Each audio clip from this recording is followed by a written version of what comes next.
성탄주의를 맞이하여 오늘 우리에게 주신 하나님의 말씀은 신약성경 요한복음 1장 43절에서 48절까지 말씀이 되겠습니다. 제가 가진 성경으로는 신약성경 143면에 기록되어 있습니다. 143면에 기록된 요한복음 1장 43절에서 48절까지의 말씀입니다. 이 기록된 계시의 말씀을 봉독하는 중에 살아계신 하나님의 음성을 모두 다 함께 들으실 수 있기를 바랍니다. 하나님의 말씀입니다. 이튿날 예수께서 갈릴리로 나아가려 하시다가 빌립을 만나 이르시되 나를 따르라 하시니 빌립은 안드레와 베드로와 한 동네 벳세대 사람이라. 빌립이 나다나엘을 찾아 이르되 모세가 율법에 기록하였고 여러 선지자가 기록한 그 일을 우리가 만났으니 요셉의 아들 나사렛 예수니라. 나다나엘이 이르되 나사렛에서 무슨 선한 것이 날 수 있느냐. 빌립이 이르되 와서 보라 하니라. 예수께서 나다나엘이 자기에게 오는 것을 보시고 그를 가리켜 이르시되 보라, 이는 참으로 이스라엘 사람이라 그 속에 간사한 것이 없도다. 나다나엘이 이르되 어떻게 나를 아시나이까. 예수께서 대답하여 이르시되 빌립이 너를 부르기 전에 네가 무화과 나무 아래에 있을 때에 보았노라. 아멘. 의술이 뛰어날 뿐만 아니라 매우 신실한 믿음을 가진 크리스찬 의사가 있었습니다. 그는 자신의 의술을 사용한 많은 병자들을 고칠 뿐만 아니라 복음 전파에도 힘썼습니다. 그러던 어느 날 한 불신자가 동정녀 탄생을 믿고 있는 그에게 냉소적으로 물었습니다. 당신은 어떤 여인이 와서 자신이 성령으로 임신했다고 하면 그 말을 믿겠습니까? 그는 대답했습니다. 아마도 믿지 않을 겁니다. 평범한 여인이 그런 말을 한다면 당연히 믿을 수가 없지요. 그러자 그 불신자가 의기양양하게 물었습니다. 맞소. 그런데 당신은 어떻게 이런 말도 안 되는 소리와 그 예수를 믿으라고 하는 것입니까? 가만히 듣고 있던 의사는 이렇게 대답했다고 합니다. 분명 저는 평범한 여인이 성령으로 잉태했다고 하면 믿지 못할 것입니다. 그러나 만일 그 아기가 자라서 물을 포도주로 바꾸고 죽은 자를 살리고 바다 위를 걸으며 죽은 지 3일 만에 다시 살아나는 그런 사람이 된다면 나는 그녀의 주장을 재평가할 것입니다. 그리고 그녀가 아주 신비하게 그 아이를 임신했다고 결론 내릴 것입니다. 깊이 생각해 보시기 바랍니다. 성도 여러분, 사도신경에 성령으로 잉태하사 동정녀 마리아에게 나시고 라는 위대한 진리가 선포되어 있습니다. 나는 얼마나 이 진리를 믿고 깨닫고 확신하며 이 진리의 증인으로 오늘을 살아가십니까? 종교개혁자 마틴 루터는 말합니다. 크리스마스의 정신을 깨닫기까지는 크리스마스는 존재하지 않는다. 깊이 생각해야 할 것입니다. 크리스마스의 메시지를 깨닫기 전까지는 크리스마스는 없는 거예요. 오늘 이 세상 보세요. 크리스마스는 점점 사라지고 헐리데이만 있습니다. 축제일이요, 휴일인 거예요. 이 참으로 비극적인 현실을 우리는 직면하고 있습니다. 성도 여러분, 하나님이 인간이 되셨다. 이것이 성육신이요, 크리스마스입니다. 하나님이 세상 속으로 들어오셨다. 역사를 깨고 들어오셨다. 역사에 개입하시어 하나님께서 행동하셨다. 그것이 성육신이요 크리스마스입니다. 그래서 이 진리를 믿는 자는 메리 크리스마스인 거예요. 참으로 귀하고 놀랍고 기쁜 날인 거예요. 매년 돌아오는 크리스마스가 아니에요. 역사에 단 한 번 있었던 위대한 탄생일인 것입니다. 이 크리스마스 성육신 사건을 우리가 기억할 때마다 인간은 세 가지 질문을 합니다. 우리도 항상 또다시 질문할 거예요. 왜 하나님은 인간이 되셔야 하는가? 굳이 그럴 필요가 있느냐? 그냥 하나님으로 하나님의 뜻을 이루시면 되는 거지. 왜 하나님은 인간이 되셔야 하는 것인가? 두 번째 질문은 왜 그런 기이한 방식으로 오셔야 하는가? 성령으로 잉태하사 동정녀 마리아에게 나시고, 아니 이거 말고 그냥 구름 타고 오시면 되지. 그냥 짠 하고 나타나면 되시지. 굳이 이러한 이상한 방식으로 오셔야 하는가? 세 번째는 도대체 그렇다면 그 성육신의 의미는 무엇인가? 이 질문의 답을 거듭난 그리스도인은 갖고 이 성탄 복음의 증인으로 살아가야 합니다. 먼저 왜 하나님은 인간이 되셔야 하는가? 그 질문의 답은 이겁니다. 죽으셔야 하기 때문이에요. 하나님은 죽으실 수 없는 존재예요. 그러기에 인간이 되시어 죽으셔야 되는 거예요. 인간이 직면한 죽음의 문제를 해결하기 위하여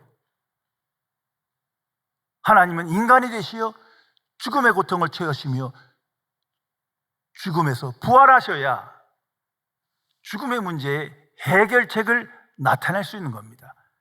그렇지 않으면 하나님은 죽으시지 않는 분이기 때문에 인간의 고통을 어떻게 알겠어요? 죽음의 공포를 어떻게 알겠어요?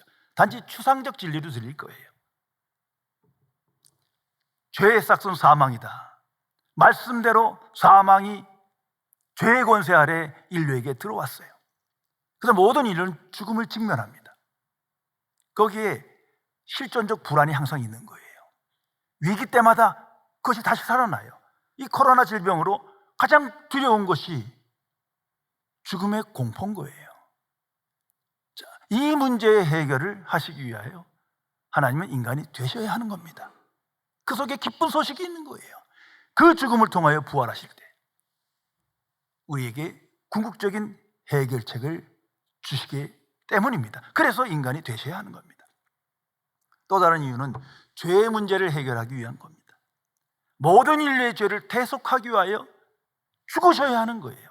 십자가에 죽으셔야 죄의 문제를 해결할 수 있기에 그렇게 하신 겁니다.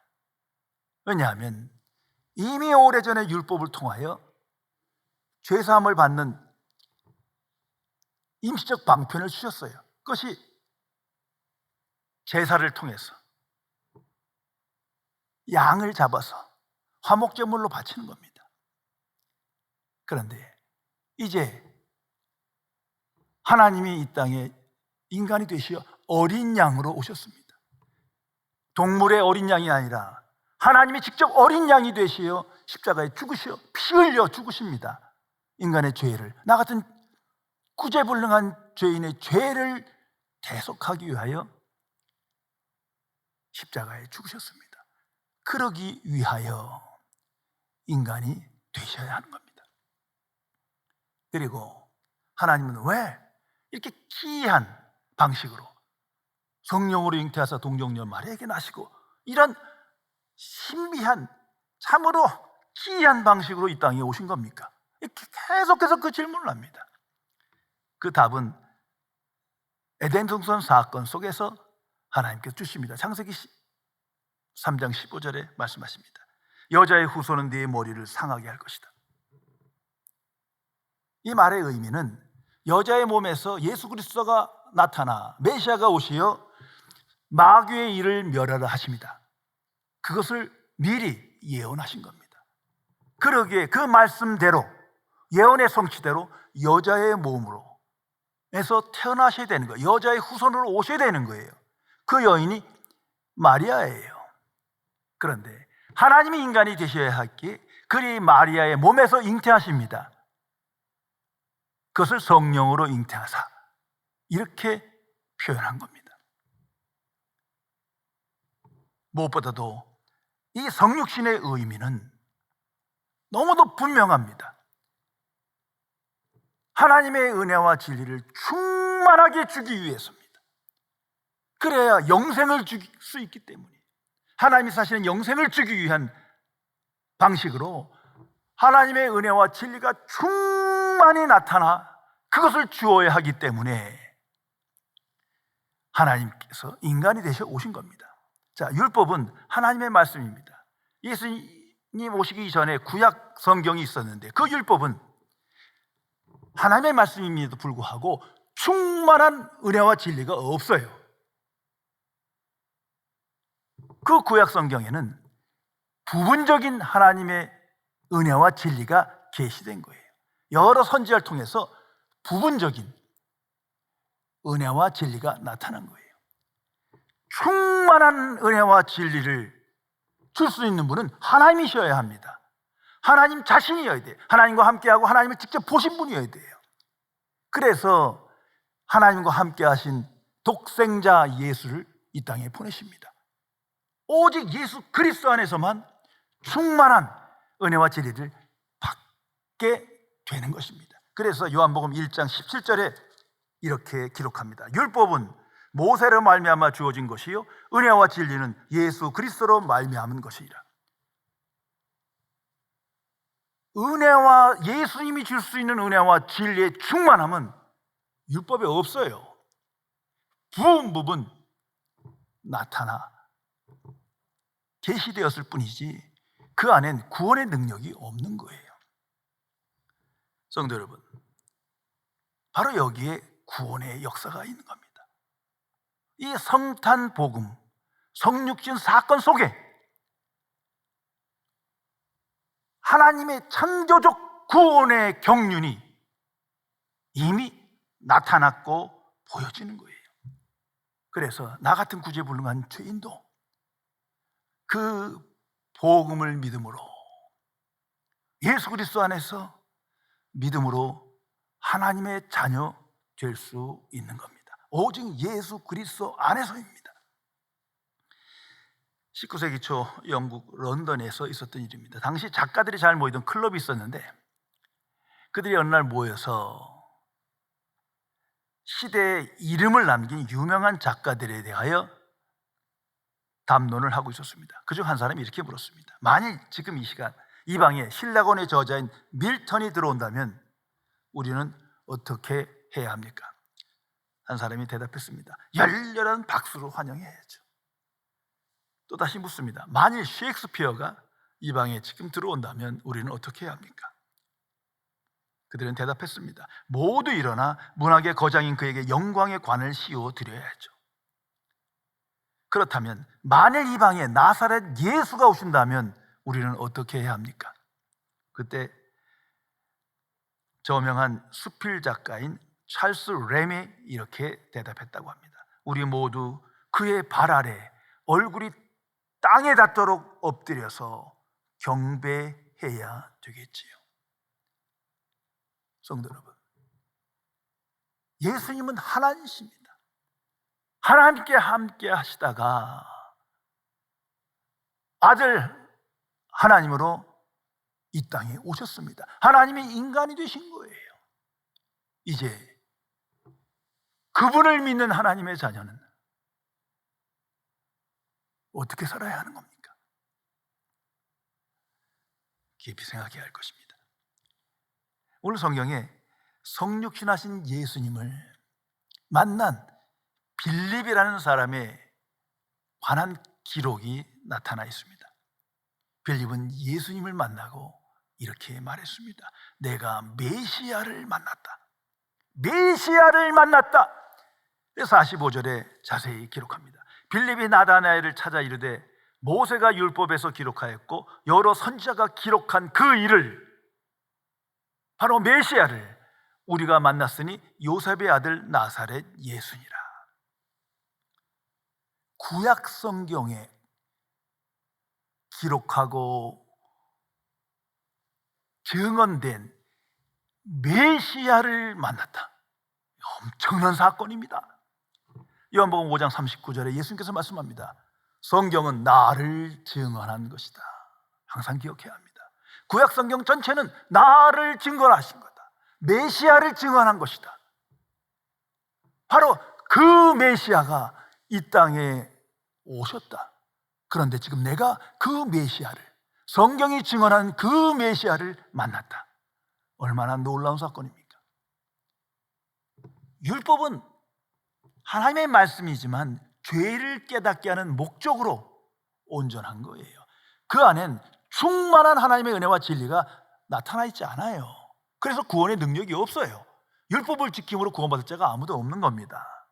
그러기에 율법은 항상 예수 그리스도를 갈망합니다. 메시아를 고대하는 거예요. 성경이 증언한 그 메시아가 이 땅에 오신 날이 메리 크리스마스인 겁니다. 이제 빌립은 그 메시아, 오랫동안 이스라엘 백성이, 아니 인류가 고대했던 그 메시아가, 하나님이신 메시아가 이 땅에 오셨는데 내가 그를 만났다. 이 사건을 한번 생각해 보세요. 이거보다 더 위대한, 경이로운, 신비로운 일이 있겠습니까? 나는 그 메시아를 만났다. 무슨 말입니까? 하나님이 세상에 왔단 말이에요. 하나님이 세상에 인간으로 오셨는데 내가 지금 그를 만나고 있다는 거예요. 이 성육신 사건을 의미합니다. 귀로만 듣는 것이 아니라 말씀이 성취되어 그 메시아를, 성경이 말하는 그 메시아를 내가 지금 만났다. 빌립은 이 사건으로 완전히 새로운 사람이 됩니다. 자, 우리가 이 경험 속에 있다면 예전같이 살아갈 수 있습니까? 모든 것이 뒤바뀌는 겁니다. 성경이 말하는 그 오랫동안 계시했던 메시아를 내가 만났다. 성도 여러분, 내가 알고 믿는 예수 그리스도는 누구십니까? 성경이 기록하고 예언한 바로 메시아입니까? 빌립이 만났던 그 메시아입니까?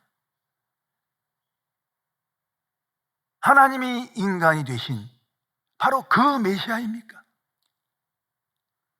십자가에 죽으셨으나 다시 사시어 하나님 우편에 앉아 계신 그 메시아입니까? 오늘도 살아계시어 통치하시고 사역하시는 그 메시아입니까? 성경이 말하던 그 메시아가 나사렛 예수입니다. 이제 이 사건을, 이 진리를 믿는 자는 그 예수를 나의 구세주요 구주로 고백합니다. 그 사람이 거듭난 그리스도이요 하나님의 자녀입니다. 이제 이 믿음의 확신 속에 이 사건의 증인으로 오늘을 살아갑니다. 이 사실을 모르는 세상을 향하여, 불신자를 향하여 이 위대한 신비로운 사건의 주인공인 그 메시아 예수 그리스도를 증거할 수밖에 없지 않습니까? 예수님과 나 사이에 만남이 있다는 거예요. 예수님과 나 사이에 영적 관계가 생겼어요. 이 성육신의 복음을 믿음으로 비로소 예수님이 나의 구주가 되신 거예요. 내가 나의 구주이신 예수 그리스도라는 이 고백이 무슨 의미인지를 명백히 알아야 합니다. 그래서 이제는 그분이 나의 주인인 거예요. 나의 하나님이에요. 내가 나의 주인이 아니에요. 난 더 이상 세상에 속한 자가 아니에요. 나의 주인은 예수 그리스도예요. 그래서 예수님을 본받기를 갈망하고 예수를 따르는 예수 그리스도의 증인으로 오늘을 살아가게 되는 것입니다. 성도 여러분, 이 예수 그리스도의 만남, 메시아와의 인격적인 만남의 관계는 그 사람의 인생을 완전히 뒤바꿉니다. 창조적인 변화가 나타납니다. 왜? 메시아를 만났기 때문이에요. 이런 변화가 내 안에 나타나지 않고 이런 감격과 고백이 없다면 지금 예수 그리스도에 대한 무지입니다. 성경이 기록하고 말한 오랫동안 기다렸던 그 메시아가 이 땅에 오셨습니다. 어떻게 잊을 수 있겠습니까? 아직 성육신의 의미를 깨닫지 못했기 때문입니다. 또한 믿음이 없기 때문에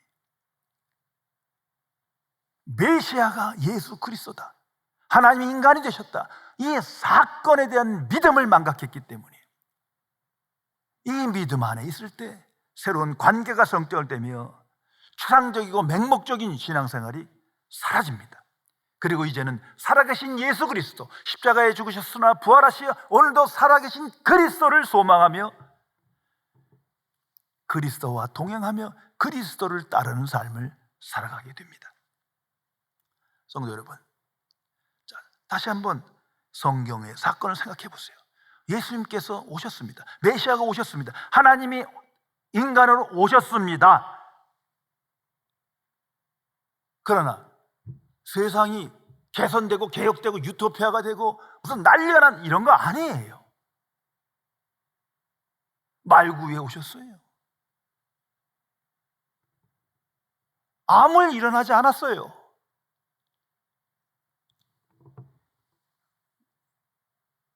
메시아가 이 땅에 오셨다.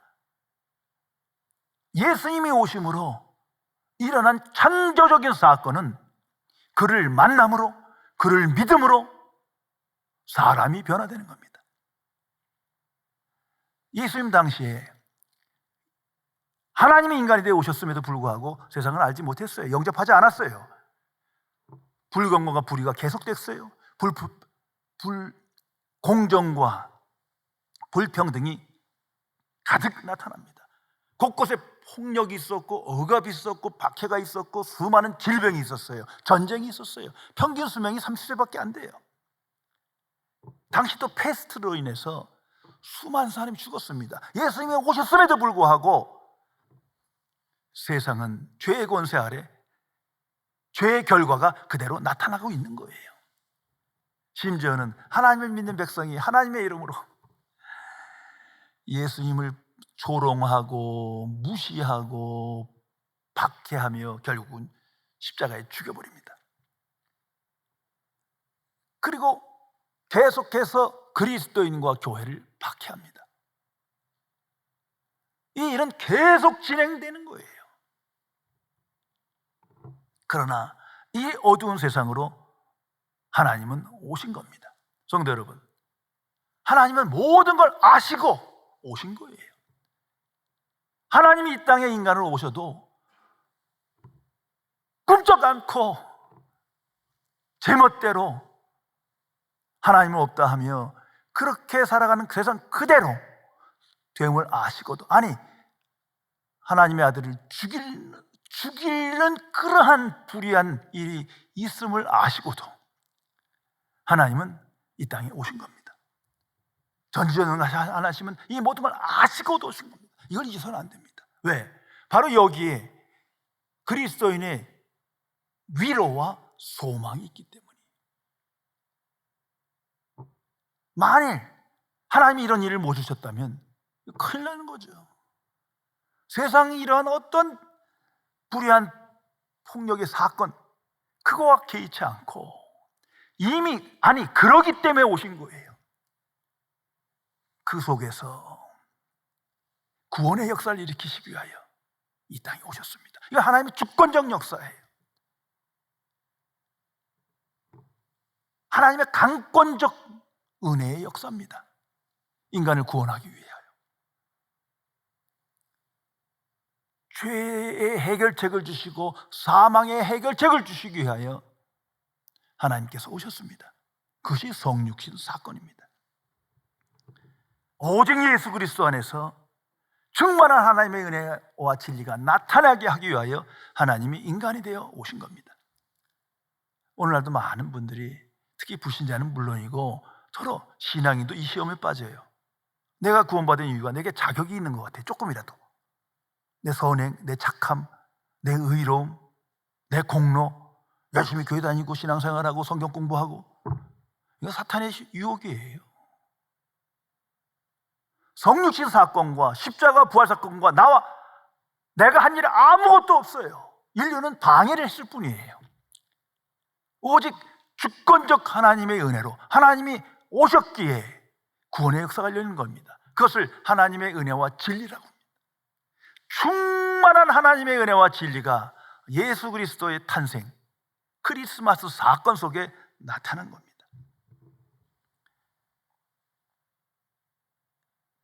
빌립, 바로 성육신하신 예수님을 만남으로 위대한 인생을 살아갑니다. 한낱 어부가 이제는 과거로 돌아갈 수가 없어요. 예수님의 부르심을 받아 위대한 사도로 순교하게 됩니다. 그 동기가 뭡니까? 예수님을 만났기 때문이에요. 나는 메시아를 만났다. 난 정말 성경이 기록한 그 메시아를 만났다. 이 사건 속에서 그런 창조적인 변화된 인생을 살아가게 됩니다. 성도 여러분, 모든 그리스도인이 같은 방식으로 하나님의 자녀되고 하나님의 사람이 되는 겁니다. 하나님의 은혜가 내게 임하였고 하나님의 부르심을 받았다. 그 신앙 고백 속에 구원에 이르는 믿음을 갖고 이제 하나님의 사람으로 오늘을 살아갑니다. 아브라함이 그랬고 다윗이 그랬고 모세가 그랬고 모든 하나님의 사람이 하나님의 은혜의 부르심을 힘입어 믿음으로 구원받았습니다. 이게 기독교 진리입니다. 이 진리를 나타내기 위하여, 증거하기 위하여 예수님께서 이 땅에 오신 겁니다. 그러기에 예수 그리스도를 믿는 하나님의 자녀는 이 세상에서 증인된 삶을 살아갑니다. 오직 예수 그리스도를 증언하는 겁니다. 빌립은 예수 그리스도를 만난 후에 즉시 친구인 나다나엘을 찾아갑니다. 그에게 이 사실을 꼭 얘기해 주고 싶은 거예요. 말하지 않을 수가 없어요. 내가 메시아를 만났다. 메시아를 만났다. 그가 나의 구세주다. 이 믿음과 확신이 그를 침묵하게 할 수 없었던 거예요. 제일 먼저 친구를 찾아가 나가 메시아를 만났다 말합니다. 성도 여러분, 오직 예수 그리스도입니다. 지금 예수 믿었더니 내가 잘됐다, 성공했다, 건강하다, 형통하다, 지금 이따위 얘기가 아니에요. 자꾸 이런 함정에 빠지지 마세요. 내가 메시아를 만났다. 그것이 그가 증거하는 메시지입니다. 그래서 믿을 수 없는 사건이다. 무슨 나사렛에서 구세주가 나타나느냐 하는 그에게 말합니다. 이 말밖에 없어요. 와서 보라. 와서 예수님을 직접 보라. 내가 예수님을 만나라. 이것이 복음 전도입니다. 이 외에 어떤 복음 전도가 있겠습니까?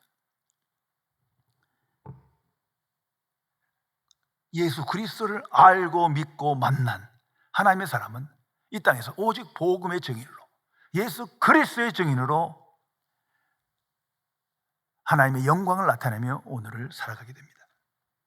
하나님의 사람 무디 목사님의 유명한 일화입니다. 시카고에서 오래전에 심호하실 때 큰 불이 일어났는데 교회가 다 타고, 성경 학교가 있었는데 다 타고, 집이 다 탔어요. 얼마나 큰 시련입니까?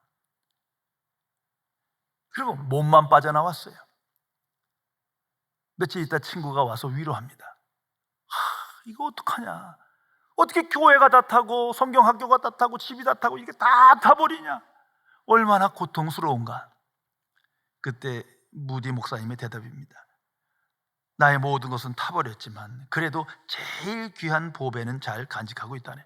그러니까 친구가 그 불행 중 다행이네 하면서 반색을 하면서 도대체 그게 뭔가? 어떻게 그렇게 소중한 보물을 갖고 나왔어? 그게 뭔가 묻습니다. 무디 목사님은 대답합니다. 그것은 내 마음속에 계셔서 지금 이 순간에도 나와 함께 하시고 나의 중보자 되시는 예수님이시라네. 성도 여러분, 정말 거듭난 그리스도인이고 살아계신 예수 그리스도를 믿고 함께하는 자는 어떤 시련과 고통, 역경 속에서도 나와 함께 하시는 나의 소망 예수 그리스도를 증거할 뿐입니다. 바로 거기에 놀라운 구원의 역사가 나타나는 겁니다. 성도 여러분, 이 성육신 사건, 크리스마스입니다. 믿는 자에게, 성탄의 의미를 아는 자에겐 메리 크리스마스예요. 복음의 사건이지만 그렇지 못한 자에게는 그냥 할리데이예요. 매년 한 번 돌아오는 할리데이일 뿐입니다. 참으로 가슴 아픈 일입니다.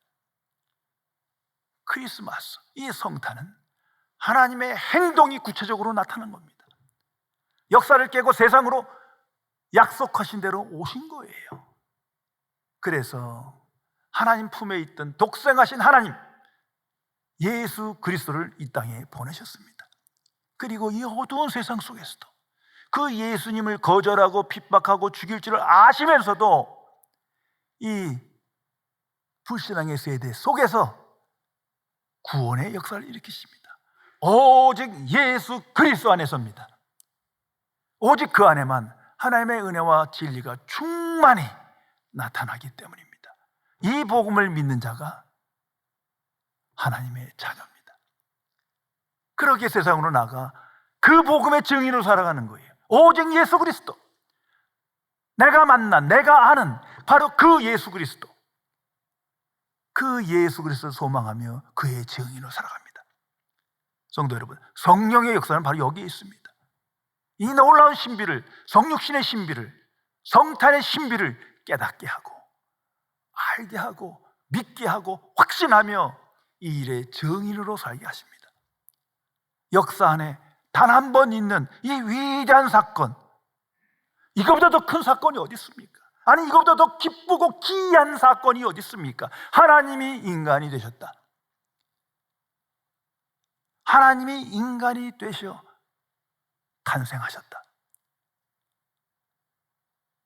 그 사건 자체가 복음입니다. 성탄 복음입니다. 이제 이 성탄 복음을 믿고 하나님의 자녀된 자는 이 복음에 이끌려 이 복음의 소식을 증거하며 구원의 확신을 가지고 예수 그리스도의 확신 속에 담대한 인생을 살아가게 되는 것입니다. 하나님의 사람으로 위대한 신학자에 있던 칼 바르트는 말합니다. 크리스마스 사건은 우리에게 관계 있는, 우리에게 대하여, 우리를 때문에 일어난 사건이다. 기도하시겠습니다. 전지전능하신 은혜 하나님, 이 어둡고 캄캄한 세상 속으로 하나님이 인간이 되시어 오시는 성육신의 사건으로 말미암아 비로소 그 사건 속에서 하나님의 부르심을 받아 믿음으로 하나님 자녀되는 권세를 얻고 이 놀라운 성탄 복음의 증인으로 이 시대를 살게 해주심을 진심으로 감사드립니다. 그러나 아직도 성탄 사건을 매년 접하면도 단지 휴일로, 축제일로 여기며 또한 이미 스스로 구원받은 자라 하면서도 성탄 복음의 증인이 되지 못하여 이 놀라운 구원의 역사에, 그 기쁨에, 그 신비에, 그 경이로운 일에 참여하지 못하는 미련한 죄인을 불쌍히 여겨 주옵소서. 나의 주 성령이시여, 우리 안에 계시어 이 성탄 사건의 비밀을, 의미를 항상 깨달으며 이 위대한 복음의 예수 그리스도의 증인으로 하나님께 영광 돌리며 그리스도의 영광을 나타내는 권세 있는 삶을 살도록 함께하여 주옵소서. 우리 주 예수 그리스도의 이름으로 간절히 기도드리옵나이다. 아멘.